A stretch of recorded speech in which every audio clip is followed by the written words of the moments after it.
Ek is nou in 'n baie oulike posisie waar ek moet video's maak, Afrikaans en Engels, want ja, ek weet nie wat is die molle visie nie, maar ons gaan aan.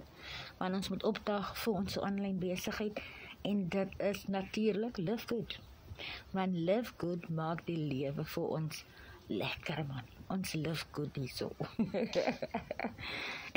My mensies, doen wat jy die beste vind vir jouself. Dit is altyd my suggestion. Doen wat vir jou goed die beste is. Want vir my was dit die beste om met Live Good op te teken en 'n affiliate te raak en 'n 5 betaaldae het per maand.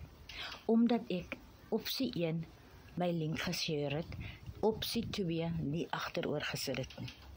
Want ek wou natuurlik my lewe verander. Ek wou absoluut meer geld gehad het. Ek wou absoluut 'n plan gemaak het om my skuld te betaal en so vinnig as moontlik af te betaal sodat ek kan asemhaal en vrede het en lekker kan leef en uitstappies kan beplan en so bietjie kan ander lande besoek, want dit is alles moontlik deur die besigheidsgeleentheid wat ek by opgeteken het.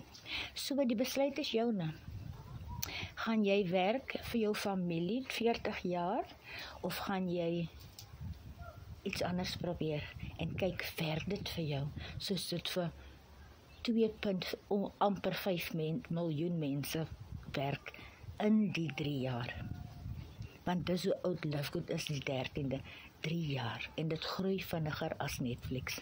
Subskripsiemodel wat soos Netflix en DStv en wat Amazon hulle almal, dit groei vinniger as hulle ooit in die tydperk.